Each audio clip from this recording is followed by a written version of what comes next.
Alright guys, we're starting this video a little backwards at the moment because we close this up. This place is nuts. Is this thing on?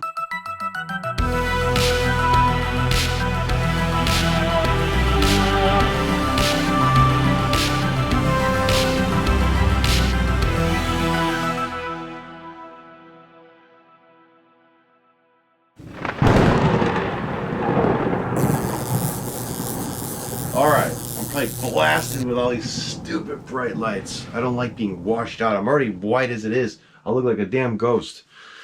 So sometimes I go back and watch my old videos and to see if I covered things in them or talked about other things, because I don't want to bore you to death with the same old content, you know. And there's a lot of new stuff in here to keep filming for a long time. But some masks I love so much, I'm like, oh, can I showcase that? Oh, I already did, you know? So I can't remember everything we've done. There's so much stuff over the past year or so. But one video I just watched was the Halloween special, and that is the episode. For those of you that probably haven't seen it, before you watch this video, you should go watch that one first, okay? It is a thumbnail where you see the mask room at night, all dark in here except for red and green lights lighting the whole place up. And it says a tale of the FRANKENSHRINE, or a tale from the FRANKENSHRINE. And I talk about that moment when I go into that old bedroom of Frank's that was sealed off for 10 years, and I uncover these two shelves of masks that were all under plastic bags, caked in dust for 10 years, literally 10 years. But the masks were sitting there since the 80s, you know, so they were there for decades. And in the video, I heard myself say this was the greatest moment I ever had as a collector. Like, this was it, you know. And I will definitely agree with that statement. But the way I did the video, I'd show you like a picture of a mask and then just single pictures of masks. And some of you were probably saying like, really? That was the greatest moment ever? Like, oh, you know, it doesn't seem that exciting. But if you were there, the thing is, if you saw all the masks at once, okay, if you looked at that and realized what these two shelves were holding, and this was just some old bedroom of Frank's that he never went in for 10 years. It's not even the collection. These are just bedroom masks, you know. If you realized, you know, if you were a hardcore Don Post guy, you'd have to be to know what a lot of these things were. And if you saw them together, you go, oh my God, this is nuts. So what I'm going to do tonight, behind the camera here, where I usually sit at my little desk, I have all but 3 lined up as they were on the shelves in the same order as they were on those dusty bag shelves. Like the shelves were all bagged individually with the dusty bags on them. I've got them all lined up. I couldn't fit 3 of them on there, so 3 of them are on the shelf next to it. So imagine they're all there, but I'm going to show you the other 3 on the end that they just won't fit. So I want to show you this because of that statement I said. Like, this was the greatest moment as a Don Post or mask collector I ever had. Going to that bedroom for the first time and just being blown away, because not only were there amazing vintage masks, but there were rare castings that you cannot absolutely 100% not get your hands on, you know. And these are just masks Frank had, and he's like, oh, those are my Don Post, some of my good Don Post stuff. And I'm like, oh my God, you know, they were that amazing. So I'm going to shut up, I'm going to get that camera, pick it up, and turn it around, and you're going to see them all in order. First, I'm going to show you the dirty bags. Here's the dusty bags.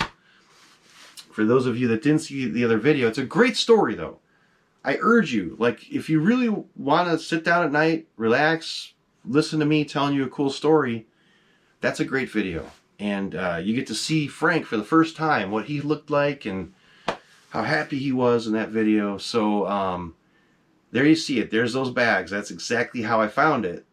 And in the video, you'll know in time I cleaned every bag, put new bags on them, which I'll show you in the end. I'll show you the clean bag shelves images. I'll show you the clean shelf images at the end of this, but let's look at the masks because I want you to see them all together, what I saw. Okay, you guys just see little pictures, and that's not fair. you couldn't really see what the hell I walked into as a major Don Post collector all these years. Look at this. Now, at first glance, it's going to be hard to see everything in the back row because obviously they're covered by the front. Well, I will remove these and we'll look at all of these in detail, but I wanted you to get the gist of it. Like, imagine those two shelves in that room, and after inspecting them all for like an hour, realizing what the hell was on that wall, I could not believe it. And I'm going to tell you one by one what is sitting here. And then there's the other three up there. Those three were on this end of the first row here, okay? I didn't have another board to stick out here.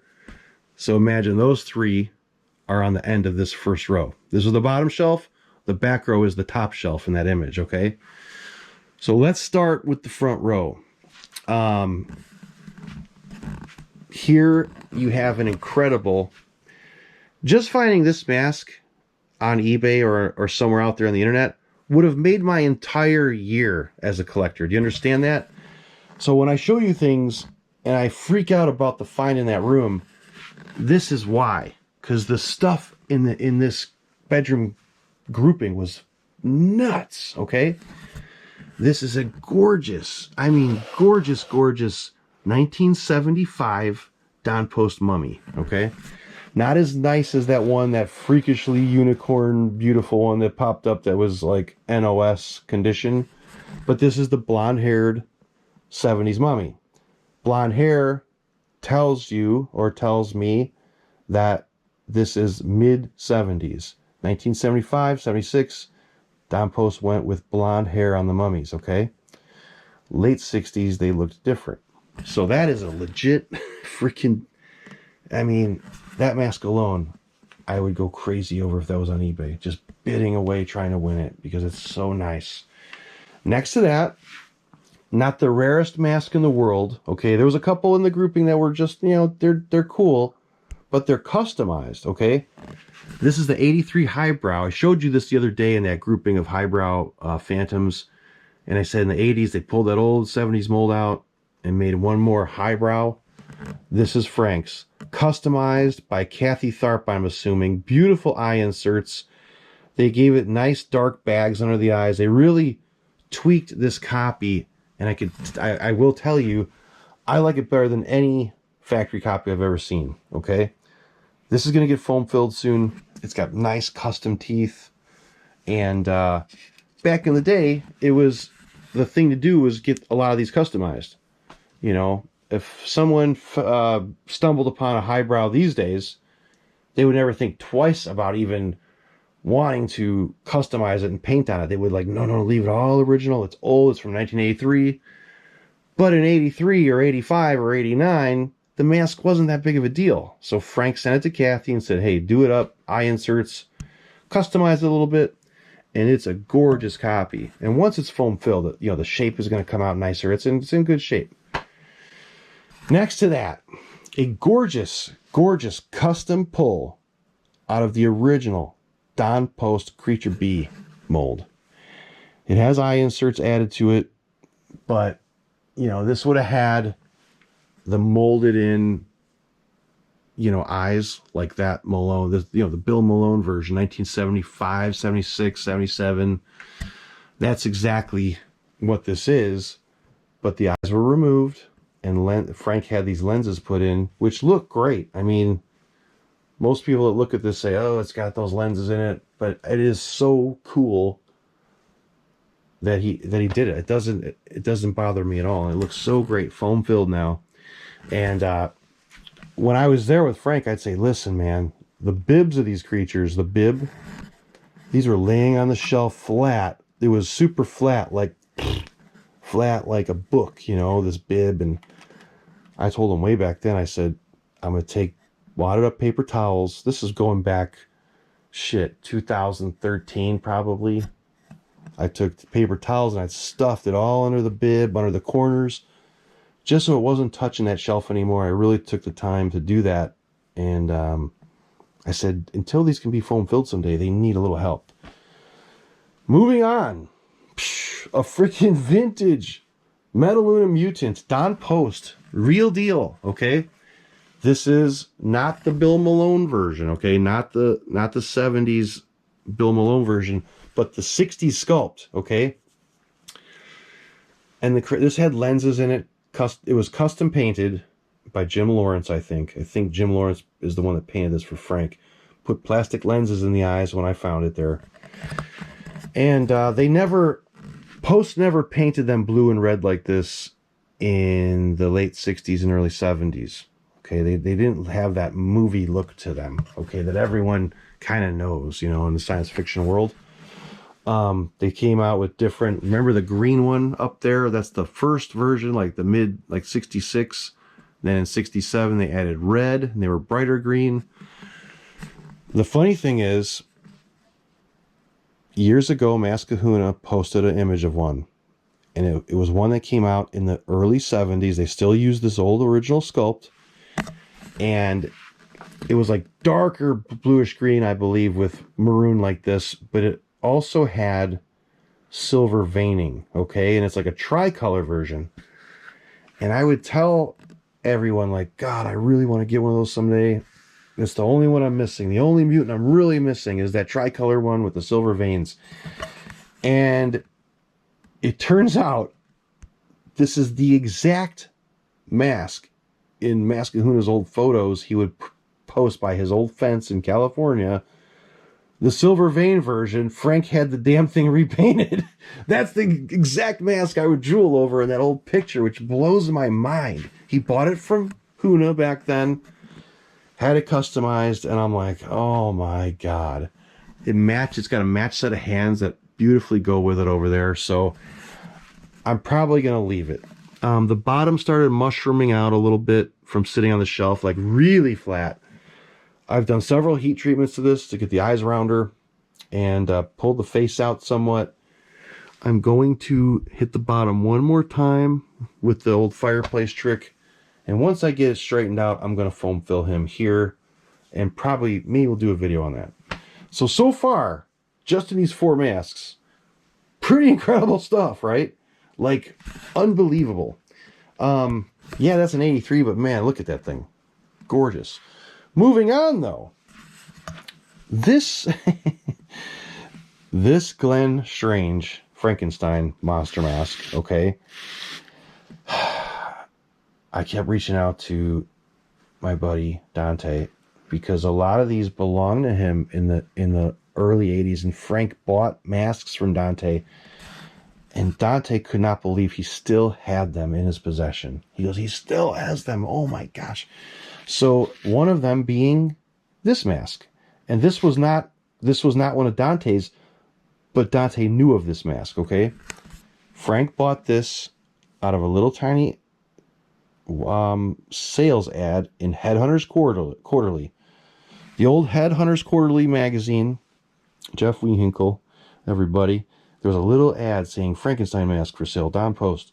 It turns out this was casted in 1983 out of the real deal 1966 Pat Newman Glen Strange calendar mold. So this is a freaking casting from the real deal 60s Glen Strange calendar mold. Don Post pulled it in 1983 out of that mold and made a prototype out of it back when Don Post was trying to reboot the Universal masks in their line. You know, the 83 Caroff, the bright green 83 Creature. Remember that bright green one? You know, in 83, they brought back Universal masks and characters. Glen Strange didn't make the cut, but the Caroff did. This is the frickin' prototype that was shown to Universal at the time. Anybody that knows me as a collector knows how badly I want a real deal Glen Strange calendar mask. And to have a casting from the mold is unbelievable to me. Unbelievable, okay? And in a sense, to a lot of old-time collectors, they would say that's better than having the real Glen Strange 66 mask, because the real 66 mask ain't going to look like that. It is not going to be this nice. It's going to be hard as a rock. It's going to be cracked or sunken in, if it wasn't foam filled in the freaking 70s, it ain't gonna look like that. You know, this is a perfect casting, you know, gorgeous. Nice flat top on that head. And there's a really funny story behind this mask. I laugh now, but I wasn't laughing back in the day. First, I'll tell you, Frank didn't like the way it was painted. I have photos of this thing in '83 when it was a freshly made prototype. Not foam filled, floppy, rubbery mask. He had them repaint on it a bit, Kathy Tharp, and toned it down a bit from what it looked like. It wasn't too far off of what this looks like now, but unfortunately, Frank had them tweak that one, and, you know, but this is that mask, which is insane. So you're probably looking at that, the little mark. Oh, that little guy. I wouldn't worry about that little guy. That's a little chip, little paint chip, okay? And you can see, this is the original finish, like that gray. It was tweaked in other ways, but that is the original finish that chipped off there. That's raw latex underneath. So, a long time ago, I'm going to China. I've been to China 3 times for 3 different trips, right? Anyway, before I left for China, I said, you got to sell me something. You could not get a mask out of Frank's hands. Like, it was next to impossible. You know, it had to be something that he just had zero love for, or didn't even know he had it. Like, oh, that was in a box for 40 years under a table. All right, I guess you could buy it. But if that was in his collection all these years, no freaking way are you getting that mask, you know. So I begged him and begged him and begged him. I said, please sell me that Glen Strange. Number 1, real copy out of the freaking 66 mold, the Pat Newman mold. Number 2, it's a Don Post prototype. I mean, it's gorgeous. And I'm looking at this thing for the first time in that room. But years later, I said, please sell me that mask. I'm going to China. I'm going to send you the money. I offer him a lot, okay? And he goes, okay, I'll do it. And I'm like, you will? Like, oh my God. So I go to China. And now I said, here, okay, here's the specific instructions. You got to mail it on this day because it's going to take 3 or 4 days to get to my porch. And when I get off the plane at O'Hare Airport, like, I'm on the airplane, like, it's going to be there. This mask is going to be there. I can't wait. I'm going to jump in this limo. It's going to drop me off at my house. I'm going to walk out. I'm going to see this box on the porch. And that Glen Strange is going to be there, right? And I fucking... I get out of the car. I go out to the porch. Where the hell's the mask? It was like, what the hell's going on? I call Frank. I go, Frank. And I sent him a pretty substantial amount of money in a check. I said, Frank, what's going on? Because there's no mask here. He goes, oh, yeah, about that. This was, okay. So he goes, you know, I had the mask up here in the kitchen. And I'm on the phone like, he goes, I had the mask up here in the kitchen.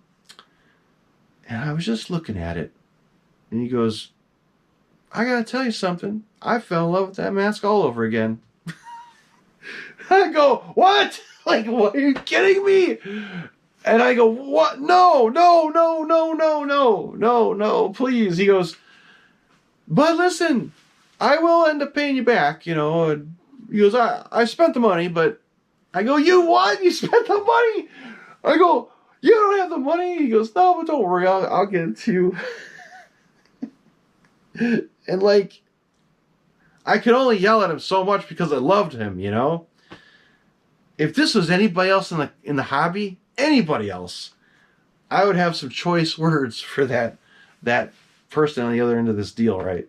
But you guys know that. And I'm like, Frank, it's going to take you time to pay the money back, but I go, it'd be much easier to send me that mask. Just send the mask, you don't know nothing, you know. And he's like, oh, you'll get it someday. I just want to keep it. And I went ballistic. So that's the funny story behind the mask. You know, I told his brother in the beginning, I said, that one's special. And I already paid Frank for it in a way. He gave me some of the money back. But anyway, funny story. I can only be so mad at him.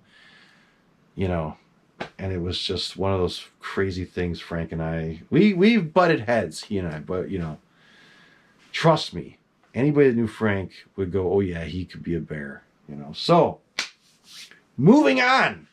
Great Frank story. So, moving on. Yeah, all amazing.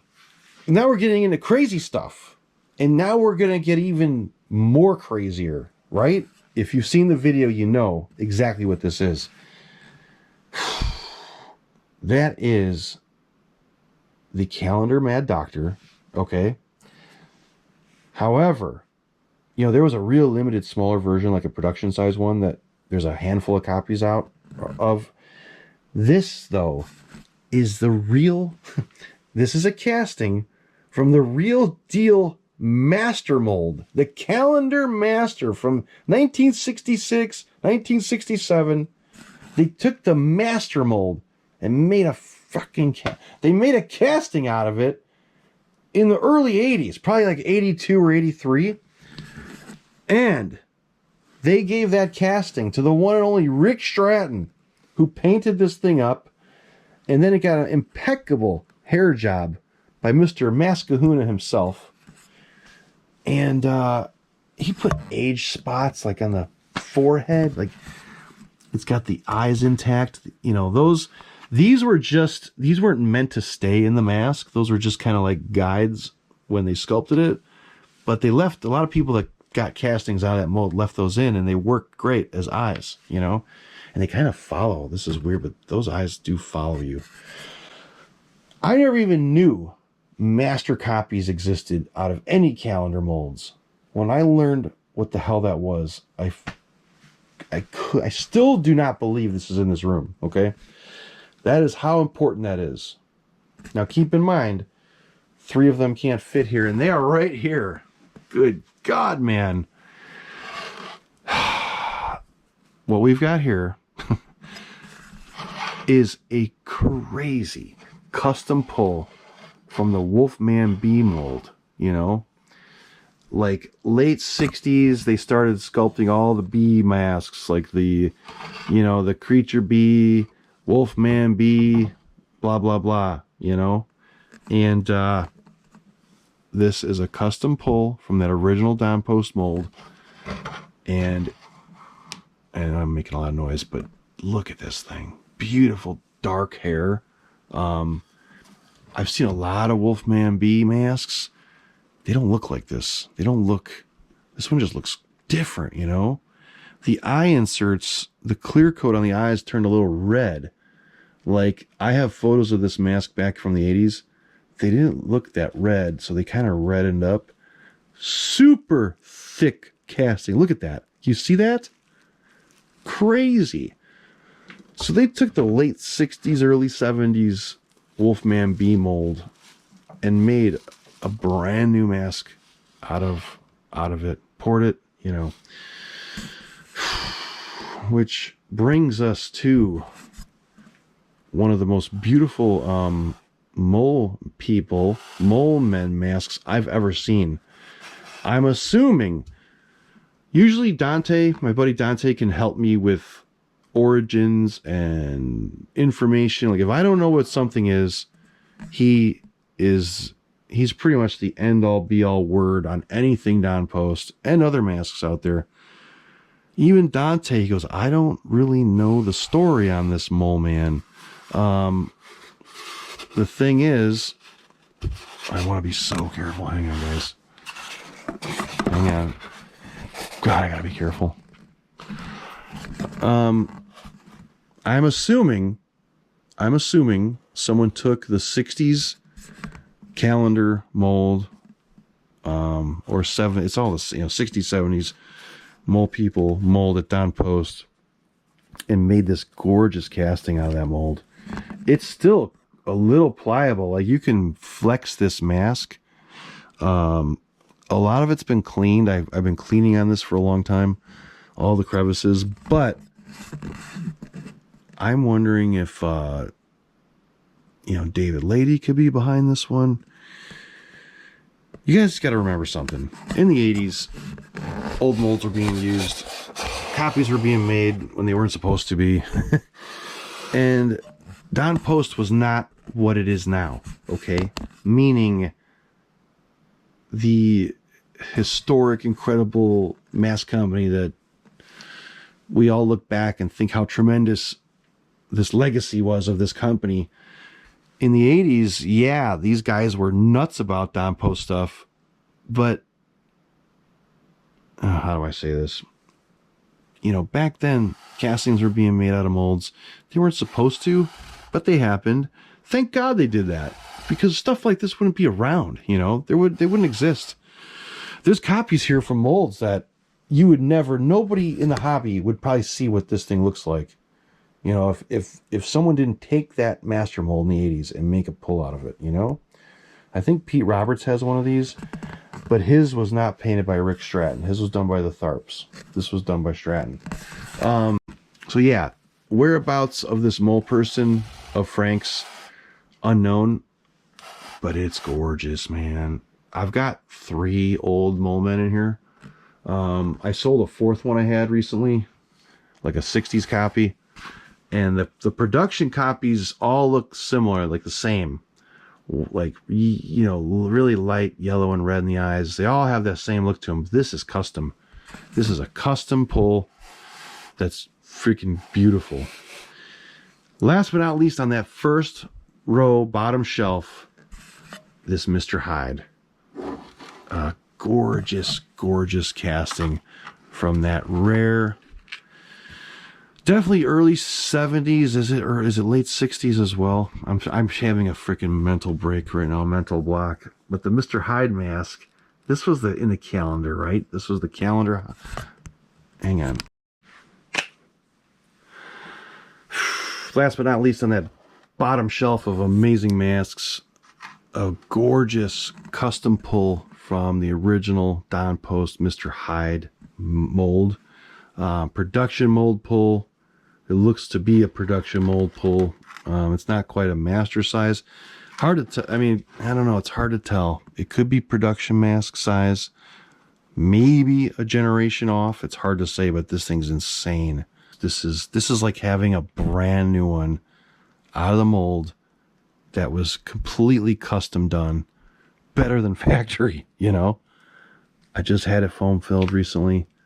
But I mean, look at the quality of this thing. Crazy. He had a little hat on him for years. Frank had a smaller little hat on him. I ended up finding a nice bigger top hat, and I'm sure Frank would approve 100% of his new look.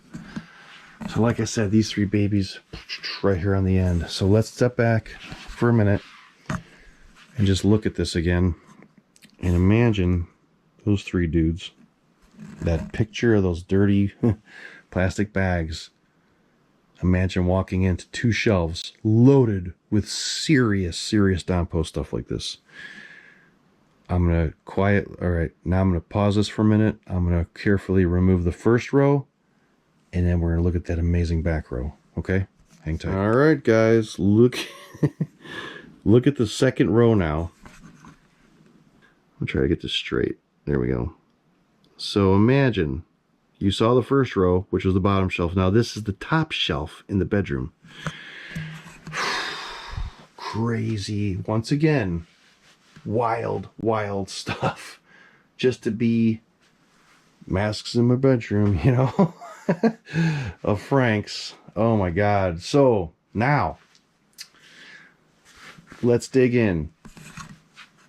No introduction needed, of course, on this gorgeous 1977 Fly, and it is a beautiful example. This definitely needs a little help. The bottom was on the shelf, mushrooming out. Okay, his mouth here, this gravity, this should be nice and round. Gravity just made it go in the center, just collapsed on this thing. So I'm going to take this old boy's going to go up to the old fireplace one night. I'm going to fix the bottom of the neck. I'm going to pull this out and correct it, and it will get foam filled. Okay, it needs to be off of the bottom. This is not good for old masks, okay? They need to be up. See how this is up in the air? The bottom is not on a shelf. That's a death sentence for masks, I'm telling you. You don't want the bottom of your masks flat on a shelf. I don't care if your mask is 5 years old or 50 years old. It's not good, okay? Don't just set a mask, even if it's sturdy rubber and thick, don't just set it there because it can stand up. Get it on a stand, elevate it somewhat off the ground, okay?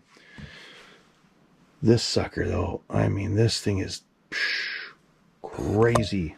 It's really nice. These are so rare, the fly. Moving on, of course, the old 83 Caroff we just talked about the other night. After the Don Post discussion, I talked about the 83 Caroffs. And this one, how I'm going to fix the bridge of the nose. We're going to foam fill him soon. Beautiful custom copy by Kathy Tharp, though. I'm pretty sure Kathy did the work on this for Frank. All the scars have nice gloss to them. Extra, nicer silver paint. You could tell when I flipped this up, somebody went over all this and made it a nicer mask for Frank, and it had to be Kathy. I'm going to fix all the hair, get the bangs fixed up. It needs help. Fix the little separation here, foam fill him. Now, holy cow. Moving on to this little guy. You Don Post fanatics out there will know what this is, okay? This Lugosi casting is extremely rare. Extremely rare. This came out of a mold at Don Post that was no longer in use and was barely in use at the time it was original. So that old 1960s, I believe it was the Hollywood Horrors line, not the Universal Horrors line, I believe it was the Hollywood Horrors line, 1966, I think. This Lugosi was available in the 60s, and it looked too much like him. And the Lugosi estate stepped in and said, no. You cannot use this anymore. They sold some, but none of the originals, to my knowledge, even exist.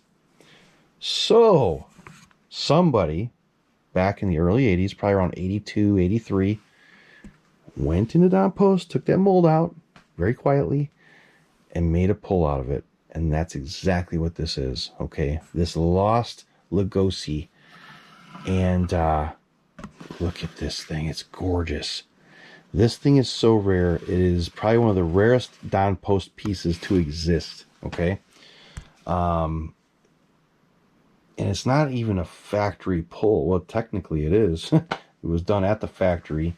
But what I'm saying is it's not a legit 60s pull.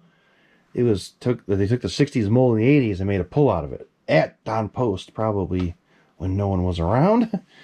So this thing then went to Rick Stratton and got this gorgeous paint-up by Rick. Just so different than what most people would have done at the time, painting something like this. And keep in mind it's aged. He's definitely aged.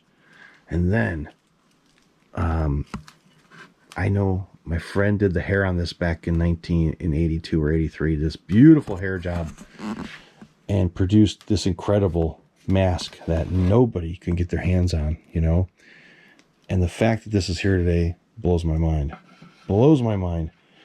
And those of you that know the story of that casting and that mold will remember back in 1983, he usually stays in the case with that one. That's why he's moved over. But in 83, someone at Don Post took the same mold out, made a casting out of that same lost 60s mold, that old mold. And that was done as a prototype to show Universal Studios during all the stuff we just talked about with the Glen Strange Frankenstein. And so that's 2 castings out of a mold I never thought I'd have a mask out of in my life.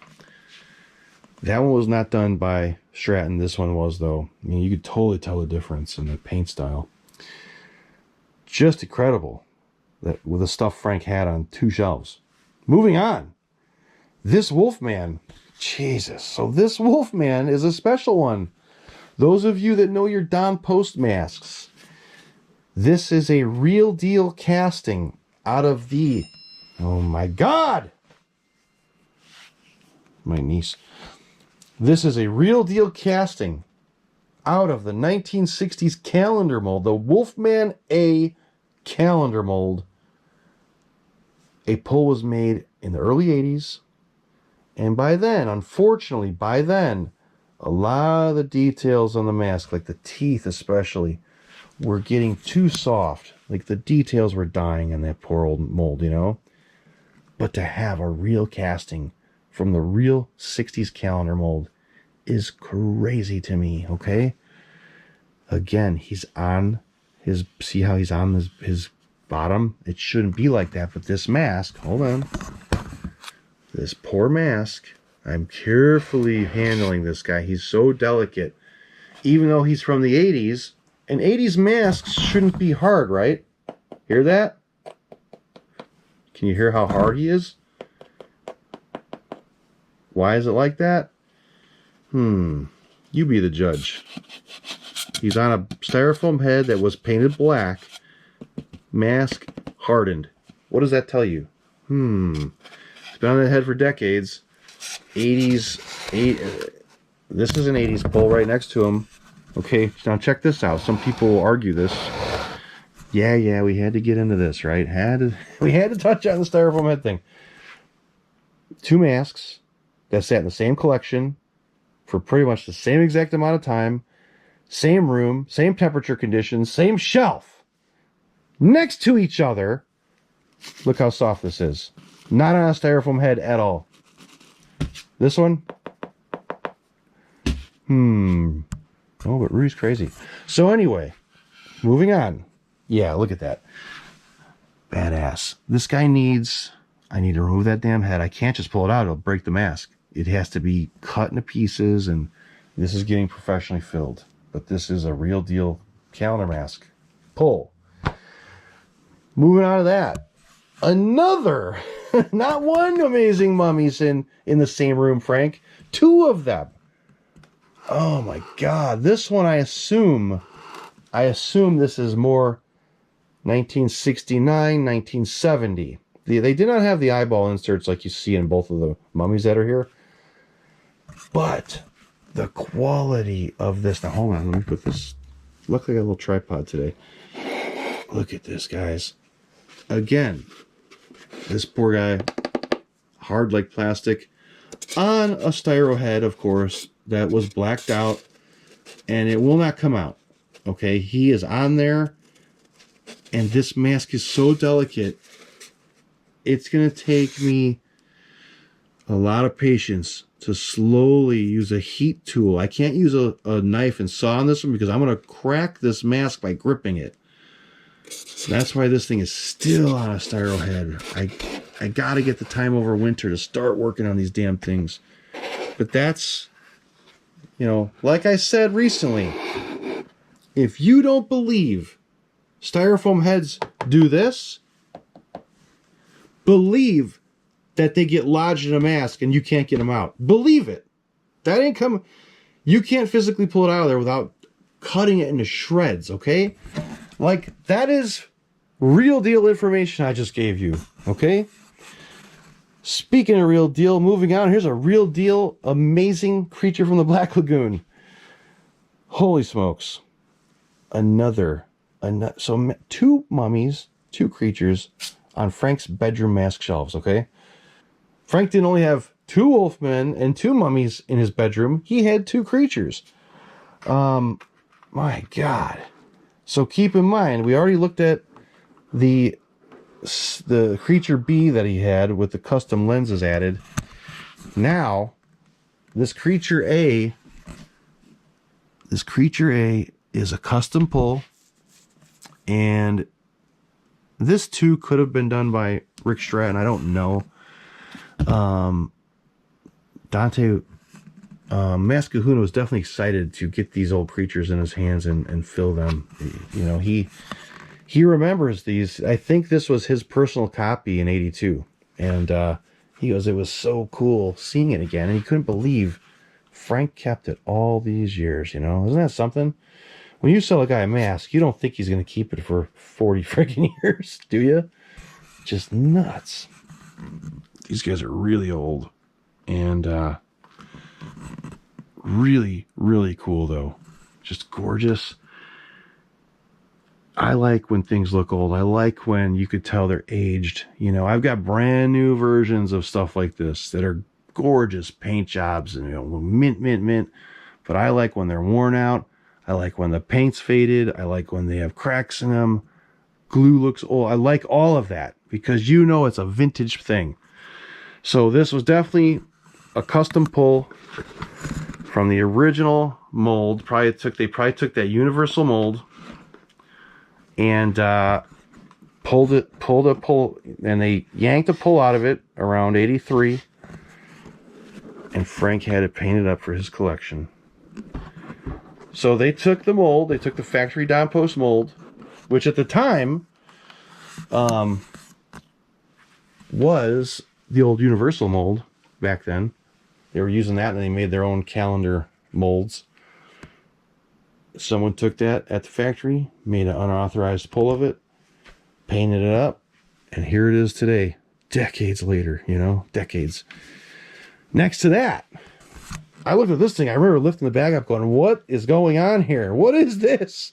And this turned out to be the rare 82 Phantom. Okay. We've got one right up there. Okay. See him? But this one was customized. Okay. Frank had probably Kathy customized it, put eye inserts in it. One of them turned colors. Okay, really weird. One did not. However, this poor mask, the bottom was on the shelf and it got so brittle, a big piece fell off of it. See that? I told his brother, I go, this thing is dying, man. It's, you know, I'm going to take it home for the purpose of this film. But you could see he's damaged back there. He's really, really... And guess what, guys? He's on a styrofoam head. You see that? See that? That's another styrofoam head. And look at the condition of this little mask. This poor mask. And this creature is very rare. If I had an original of this, I sold for a lot of money. There's your proof. Styro head. Look at the condition of the rubber. Dried the hell out. Cracks everywhere. Again, listen up when I tell you what I'm about to tell you. Listen to what I'm going to say.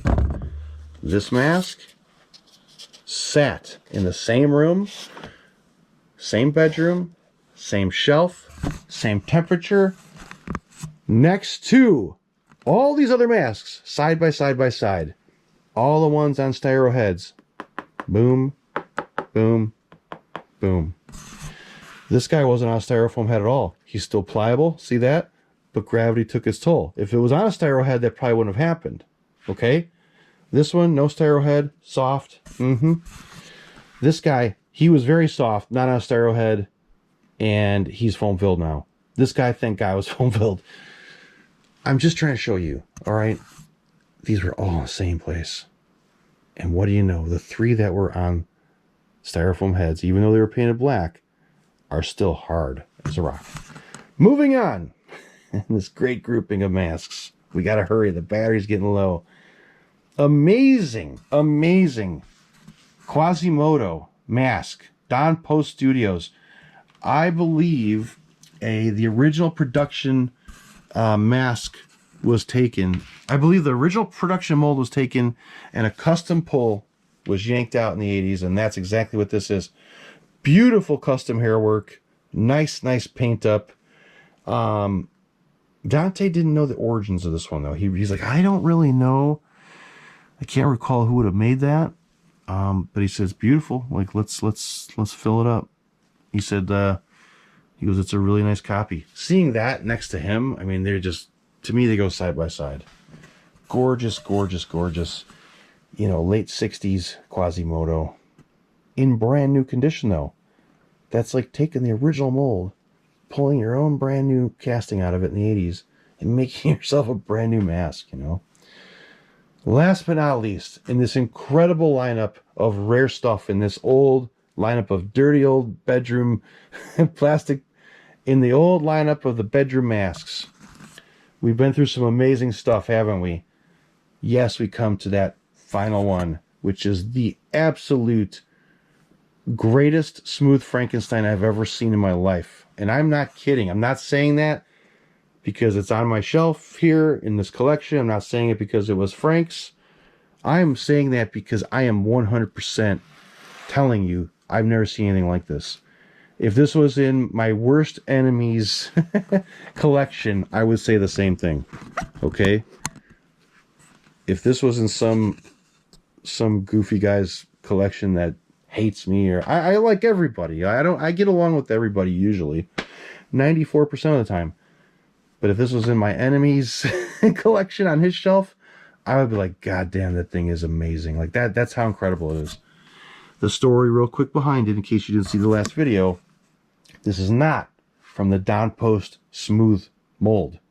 This is from some alternate smooth mold, not from the Downpost factory, that has far superior detailing, far superior definition of the brow. Like, this blows away the Downpost one that came out in the late 60s and continued on through 1973 and 1976. I've got all three of them. These are the ones I'm talking about. See those guys? They don't come close to, I mean, they're nice, but dude, this is insane. Oh, did I mention it's painted by Rick Stratton too? I mean, it just keeps getting better and better and better with this little guy. Impeccable hair job by the one and only Mascahuna. I mean, in 82 probably, whenever this was done, 81, 82, that's when that hair was done. This is not like a recent thing. This is a freaking incredible time capsule of gorgeous work. Two people collaborating to make one hell of a Frankenstein that has lasted through the ages and is no doubt the greatest smooth I've ever seen. Tom Savini was is that for sale? I'm like, negative. Give me a screen used fluffy, I'll give it to you. No, Tom, if it was something I could live without, it would be yours. But all right, let me set this camera up real quick. I'm gonna run back there if I can and say goodnight. Yikes, this is freaking me out. Jesus Christ, this is why you don't do this shit. Thank you for listening to me babble about these. When I watched that video, I said, they're not getting the full effect. You're not getting the full effect of those masks that were in those plastic bags.